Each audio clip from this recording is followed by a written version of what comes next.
Hey folks, it's Mark back with another vinyl update. It's been a couple months and I've picked up some things over the summer. Things here and there at some different stores, some shows, just random places. And thought I'd show them to you before I start filing them away. Hope you're all doing well. I've had a pretty good summer so far. Sad to see it go away, but you know, such is life. Anyway, these first few things I'm going to show you are some records I got at a vintage store in Akron called the Bomb Shelter, and I got turned on to it from a friend of mine who didn't even know it was there till recently and said they had a great record selection. So I go in, and they have all these vintage turntables right when I walk in, like vintage and newer turntables and speakers and all kinds of stereo setups that are man, really impressive. Not real cheap, but impressive. And you go through and there's clothes and furniture and the usual things you find in vintage stores. But then they had a record section, which had quite a bit of records and a lot of great stuff in there. Everything from classic rock to reggae to a lot of new wave and post-punk, a lot of imports. So I went crazy and picked up a few things. So I'm going to show them to you. And most of the prices there were between $5 and $20, depending on what the record was. There might have been some more expensive stuff, but most stuff seemed pretty reasonable. So most of these things are going to be of the new wave indie post-punk variety, because that is what I tend to buy. First thing I'm going to show you is a group called The Room, British band who released a few records in the early 80s. This one from 1983 on the Red Flame label, Red Flame 10, so it's also distributed by Virgin, it looks like. This record, you know, The Room are typically a lot more guitar-based and post-punkish with kind of an indie sort of feel. This one's almost very slick and very commercial. A lot of keyboards, a lot of piano, almost like slick lounge pop. I didn't mind it. It just wasn't what I was expecting from this group. If you're looking for a better representation of who they are, what they've done, they have an EP called Jackpot Jack that's really good, and then a track called Things That Learn to Walk Ought to Crawl. Look for that song. That's a good one. This is just a little more, I don't know, a little too slick for me.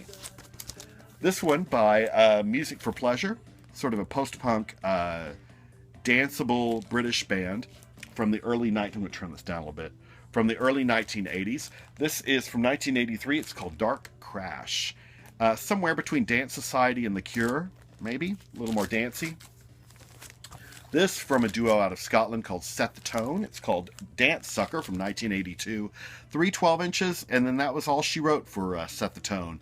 Good dance stuff, kind of in the vein of Tom Tom Club, Talking Heads. Trying to think of what else maybe to compare them to. Maybe sort of Grace Jones stuff around that time. It's on Island Records, so, you know, kind of fits in with that sound from 1982. This from a band out of Springfield, Missouri called Fool's Face. Their third album, it was called Public Places, out on the indie label called Talk Records in 1983. Think Cheap Trick, The Knack, maybe 2020, those kind of power pop bands from the late 70s and very early 1980s. Sea Cat Trance, a British act. This is a 12-inch called Screaming to Be With You. And you don't see their stuff around too much. They did, I think, a couple of albums and some EPs in the mid-1980s. Sort of funk, indie dance, a little like Shriekback, if you're into them. Here's an act called Kit, 12-inch called My Design. Don't know a lot about them, except there's this 12-inch. I believe there was an album and a couple of other EPs that came out. And just guitar-based indie pop with a little bit of a... I seem to remember just some different instrumentation. It wasn't your typical jangly guitar kind of sound. I liked it. Kit, My Design. Here's an Australian group out of Melbourne called the Moodists. This is their final record, it looks like, that came out. I'm trying to find a date. I think it was 87. And the EP is just called the Moodists. And they're good. They're good. They're a lot like Go-Betweens, maybe a touch of a Birthday Party. Less psychotic Birthday Party, but it's still that kind of scratchy guitar sound. The Moodists, 1980s band. Really good. Micro Disney. Irish band who I've loved for a long, long time, and this is actually the song that hooked me to them, Birthday Girl, and I found a 12-inch to it with a couple of unreleased B-sides on the back. And this 12-inch came out on Rough Trade in 1985. Really great band, Micro Disney. Look this up on YouTube, Birthday Girl. Catchy as can be. They later split in half, and the singer, Cathal Coughlan, formed the Fatima Mansions, and one of the instrumentalists in this band, Sean O'Hagan, formed High Llamas and became a part-time Stereolab member for a while there. This record was shown in the VC recently. The bridge, it's called Love Dance. Think New Order, 1984 era New Order, and you're right in the ballpark. These people obviously were fans of New Order, and this 12-inch reflects it. Love Dance by the Bridge. Here's one by Fiat Lux, kind of a, I don't know, a new wavy dance sound from this British band. I believe they were British, from the mid-1980s. They released a slew of 12-inches that I used to see in the shops back then, and I never picked anything up, so this is actually my first record from Fiat Lux. It's called Solitary Lovers. Danceable pop with a new wave feel. This one I got because Debbie Harry name-checked it in the song Rapture. Fab Five Freddy, and it's called Change the Beat. And this record came out in 1982, and it is, I did a little research on it. It's known to be the most sampled track of all time, or at least was at one point. Acts like Herbie Hancock, Rocket has sampled it. Trying to think of who else. Oh, Cold Cut, the remix they did of Eric B. and Rakim's Paid in Full, where it's really fresh. That little line at the end, really fresh, that comes from this record. Check it out on YouTube. Change the Beat from Fab Five Freddy, out on Celluloid, 1982. Here's a dance act out of the UK, the Big Supreme. They had an awesome dance 12-inch, pop dance 12-inch called Don't Walk in the mid-1980s. Love it. Big club hit, at least in Dallas it was. This is another one, just as good, I think. It's called Remind Me. I quite liked it. The Big Supreme. 4 12-inches from 1986 to 87, and then they broke up. They came out on Polydor. The Big Supreme. If you like slick mid-80s dance, kind of like ABC, you might like this. Speaking of slick, this is another one I wasn't quite as into, kind of like the Room EP I showed you earlier. The Red Guitars is a band I like a lot. They tend to be very kind of edgy, scratchy guitars, but melodic at the same time, but with a definite post-punk feel to them. This was a 12-inch they did in between their 2 albums in 1985. It was called Be With Me, produced by Ian Brody. I thought for sure it would be good, and it wasn't bad. It just wasn't quite as like the other stuff I like by them. If you want to hear some good Red Guitars, check out a track called Marimba Jive, and you can also check out one called Steel Town. Those are great songs. This was just a little below par. I don't know. It was a little slick, a little commercial, a lot of synthesizers in it that sound a little dated. But, you know, it's Red Guitars, and I really like them a lot.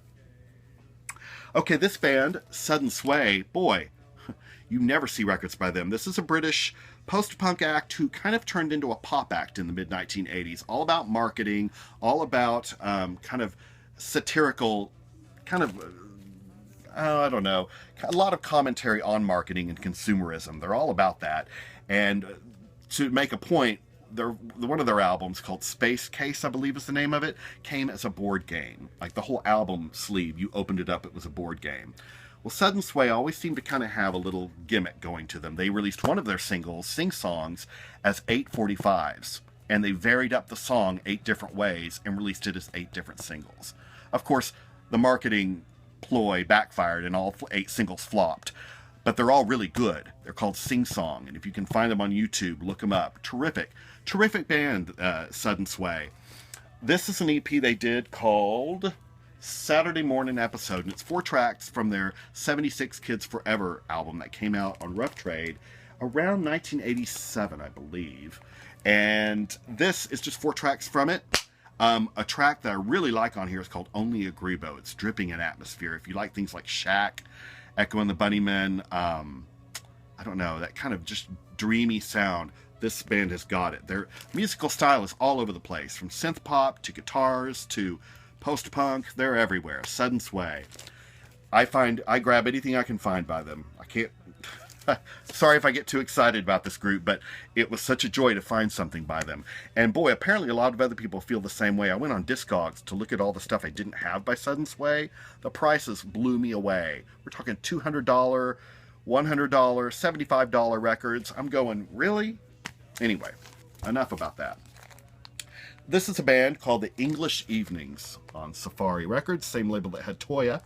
This 12-inch came out in 1984, I believe. Yeah, and was produced by Phil Harding, who was part of the Stock Aitken Waterman team later on. So this was done right beforehand. And you can definitely hear a lot of that Stock Aitken Waterman Euro dance sound in this. English Evenings. The track is called Tear You Down. They did do an album.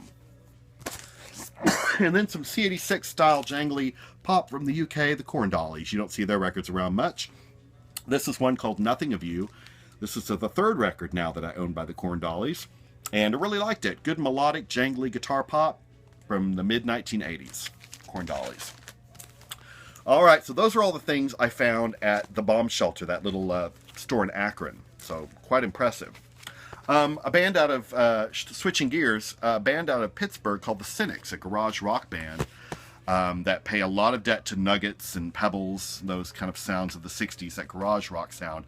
They've been kicking it since the 80s, and they're still putting out records, and they're still playing live, and they're really great. And I finally got to see them, so I picked up a couple of their albums. I picked up their first one called Blue Train Station.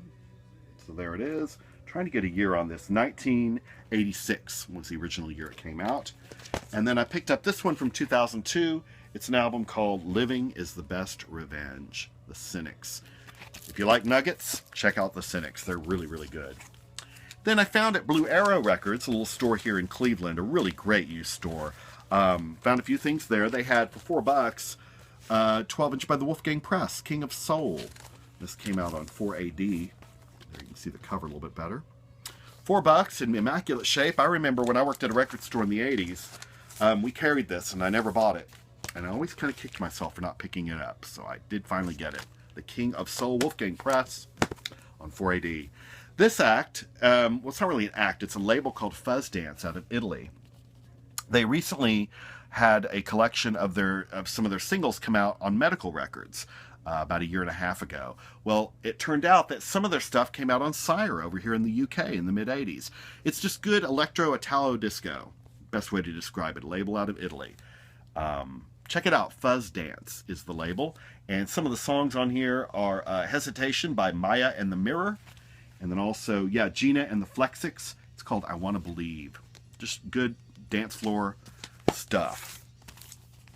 Here's a group out of New Bedford, Massachusetts called the Glue-Ons. Picked this up real cheap. A little bit of water damage going on here. But a little indie band from the early 1980s, 83, out of Massachusetts. Great, doomy, kind of danceable post-punk. Think Romeo Void. A lot like that. The Glue-Ons. I was very impressed. And I love the title of the first song, I Enter Your Void. I knew I was going to love it just by that title, and it lives up to it. It's really good. Then I picked up for $1 this 12-inch from the UK by an act called Tongue. It's called the In Cheek EP by Tongue. I knew I had to, it was going to be good. Culture Consumers is the name of the 12-inch. Just good kind of electronic, not so much dance club material. It's more along the lines of Boards of Canada, Stereolab, Mouse on Mars maybe, that kind of thing. And then I had to get this little gay dance club fever here from Evelyn Thomas, High Energy, a classic track there. And never did own the 12-inch to it, found it for $1. I had to pick it up. If you don't know the song, YouTube it. If you like good throbbing disco, Frankie Goes to Hollywood's Relax definitely pays homage to this song, that disco thud. All right, now here's something couple things I picked up at Hausfrau Records here in Cleveland, little shop. This is a guy, an African keyboard player named Turodi, and the album is called Hama. And it's just a guy with a keyboard making very instrumental music. Not really danceable. It's more kind of trancey, minimal synthesized stuff. The synthesizers sound very dated, but in a very kind of spacey way. It's very hard to describe. You're really going to have to YouTube this. Turodi is the act, and the album is called Hama. It almost sounds like the melody should be played with sitars. They have a very Eastern feel to them, but instead they're played with synthesizers. Very, very bizarre, but I was quite taken with this. I liked it. Black Uhuru, they're coming through Cleveland soon. I'm going to check them out. Been on a real kick of their stuff lately. And this is, I believe, a self-titled, no, it's called Sinsemilla. It is an album called Sinsemilla by Black Uhuru. So anytime I see something I don't have by them, I pick it up. 12-inch by Christina. This is from early 1980s. It's called Disco Clone on the ZE label. Very just late 70s, early 80s, New York City, disco. I don't know, she was loosely associated with the no-wave movement, but she's really more just full-on disco. But in sort of a calypso kind of way sometimes. I really like this, though. Disco Clone from Christina. And then here's a shoegaze-ish jangly pop band from Cleveland that I recently discovered called Nowhere. I saw them live, and I was very, very impressed by them. I'm trying to remember who I saw them open for. Yakko Gardner. Saw them open for Yakko Gardner, and I really was impressed. This is their second album called Diamond, and then this is their first one, and it's just called Nowhere. I believe that's the name of it. Yep, Nowhere. If you like Ride and The Church and, you know, just great sort of jangly melodic pop, check out Nowhere. They are really, really good. Every song is just insanely killer. And then Yakko Gardner, the act that I did see out of The Dutchman. He plays very trippy psychedelic pop. Think, I don't know, Syd Barrett's Pink Floyd, but more dreamy than that. I don't know. I was quite impressed with him. This is his second album called Hypnophobia, Yakko Gardner. Check him out. If you like the 60s pop, look at the Zombies, Odyssey and Oracle. If you're into that, you'd be into this guy. Excuse me. Here's an album by a group called Coliseum out of Louisville, Kentucky. I checked them out because a friend of mine played this album for me, and it reminded me a lot of Killing Joke's first album. And it turns out Killing Joke are a huge influence on them, and I could tell. This is very good rhythmic, forceful guitar rock. Just great stuff. This is an album called Anxiety's Kiss, and I went and saw them here in Cleveland, and they just blew me away. A 3-piece, but they sound like a 5-piece. Just good, forceful, hard rock, but melodic and tuneful at the same time, and extremely rhythmic. Really liked it. And then the Red-Sided Garter Snakes. This is Dave Fielding from the Chameleons, and let me get his name correct here. John Lever, the drummer of the Chameleons, is on this record. And here we go. James Anthony Mudrisky. He used to be in Pure Essence. So this is a record that just came out that they made together called Endless Sea. And it's very, very good. I've only listened to it a couple times, but it's really getting under my skin. If you like Chameleons and Pure Essence, check out the Red-Sided Garter Snakes. I just did a mail order on that one. And then these... oh, no, I got one more here I picked up at a show. Homebody. This is a duo out of Massachusetts, I believe Boston. Electronic duo who have a really great stage set. It's just a guy and a girl, but she dances like there's no tomorrow and sings her head off. Somewhere between Lamb, I'm trying to think of who else to compare them to. Lamb, and there was somebody, Crystal Castles. Remind me a little of them too. Homebody. This is an album they did, let's see if I get the title here, In Real Life. This is a little less electronic. Their new stuff's a lot more electronic, but look out for them. Homebody, they're good. And finally, 3 things I picked up on Medical Records. I did a mail order with them. The 3rd issue of their Electroconvulsive Therapy is out, and it's volume 3, and it's just a collection of rare early 80s electronic Euro 45s that they put together. So acts like Black Fantasy, Secession, who you might know from the late 80s, and a lot of their dance records. Well, one of their earliest records is on here. Almost Alone. What a great name, Almost Alone. And let's see, Leidenschaft. I don't know who they are, but if you like early minimal synth pop, this is right up your alley. There's something from Lachey. It's called Consumer Behavior. Good electronic, noodly, I don't know, not noodly. That's maybe not the right word, because that kind of brings to mind prog.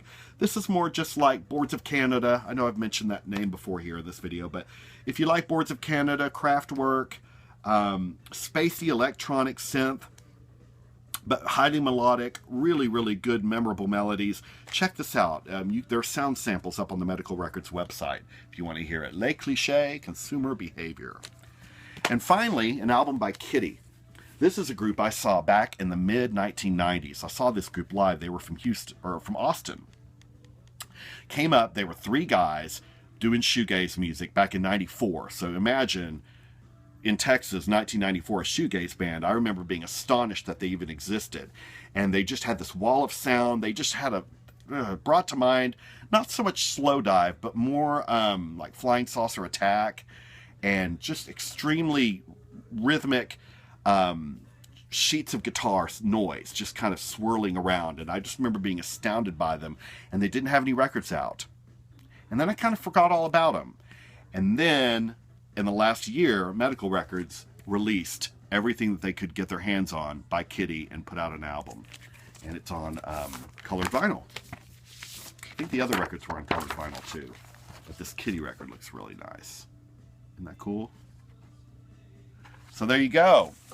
Kitty, if you like shoegaze, that's really dreamy and really kind of almost mind-numbing, check out Kitty. Very rhythmic, good stuff. All right, well, that's the basis of what I picked up. I got a few other things, but these are the most notable finds I have managed to lay my hands on. Hope you're all doing well out there in vinyl land. Thanks for sticking around watching this video, and I will be back here shortly in the next month or two to show you what else I picked up. All right? In the meantime, take care of yourselves and keep that vinyl spinning.